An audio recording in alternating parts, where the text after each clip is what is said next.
Let's go across to our correspondent, Noga Tarnopolsky, standing by in Jerusalem. Noga, what's the reaction been like to Donald Trump's meeting with al-Sharaa earlier today? Well, the official reaction of official Israel has been absolute silence.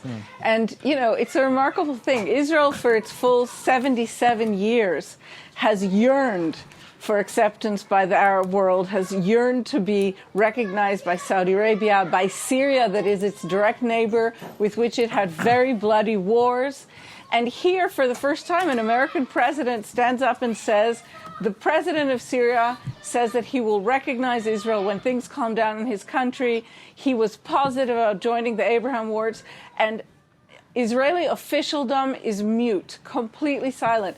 In the Israeli airwaves, among people in Israel, you know, I was just walking down here a street between East and West Jerusalem, and the guys on the street were joking about maybe being able to visit Damascus. So there is a reaction. It's something like astonishment, but mostly Israelis are struck by the absence of their own government as these very dramatic decisions and statements are made.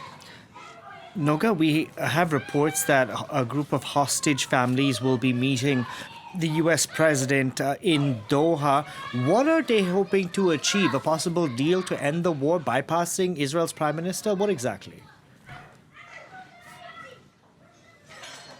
Well, they're hoping at least to regain the attention of the President of the United States. The families of the remaining hostages in Gaza and the families of those hostages who were saved but by the skin of their teeth are convinced that only the United States can get such a deal done.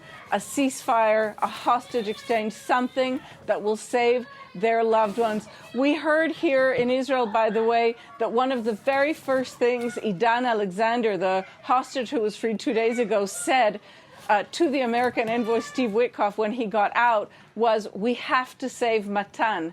He's referring to Matan Sangauker, a very sick young man who has a muscle disease, with whom Idan Alexander was held in shackles, in cages, 40 meters underground. So these families hope that the United States can save them, can help them, and maybe even Qatar. Remember how astonishing this situation is. Israel's not recognized by Qatar. Qatar is the principal sponsor of Hamas that launched this attack against Israel, that in fact kidnapped and took hostage all of these people. And here you have Israeli families who feel that their own government is paying no attention to them and is pursuing policies that are in contrary to their interests and to the national interests.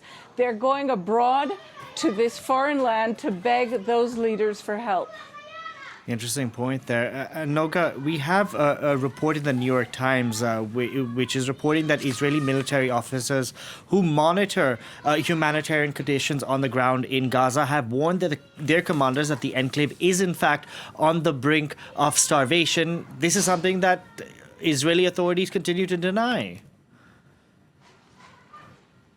That's right. The Israeli government denies this while bringing no evidence to sustain their denial. But, very importantly, the Israeli army has not come out today and contradicted this New York Times report. There seems to be a real breach between the understanding of the situation by the Israeli army and the government that is advancing apparently a political policy, a policy saying to its base, a minority of Israelis, but nonetheless, saying to them, no, there's no starvation, therefore we don't have to assist any humanitarian aid getting in. That's a long-held position by Prime Minister Netanyahu, and even as Israel shut off aid since it walked away from the ceasefire about 2 months ago, his position hasn't changed. Noga, last night the French president held a marathon interview on French television. He was asked about the deplorable situation on the ground in Gaza. Take a listen to what he had to say. What Benjamin Netanyahu's government is doing today is unacceptable. And today, the humanitarian crisis is the most serious we have seen since last October. I have used very strong words. I have fallen out with Prime Minister Netanyahu. But France alone, even with the other Europeans, cannot bring all the pressure out in the world. It does not depend on us. It depends on American weapons. So I am working very closely with the US president, telling him, you got a ceasefire a few weeks ago.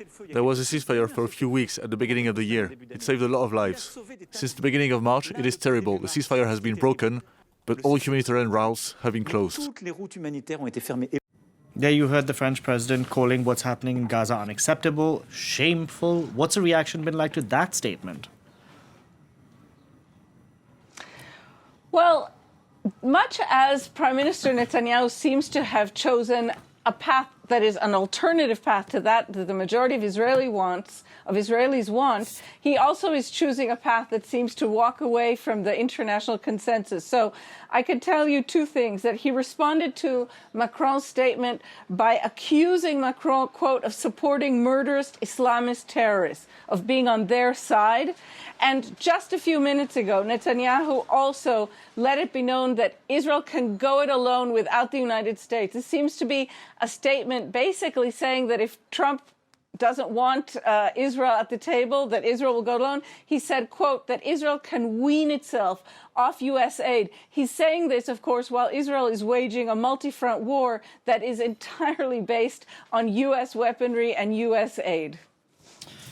Noga, thank you very much for that. Noga Tarnopolsky reporting there for us from Jerusalem.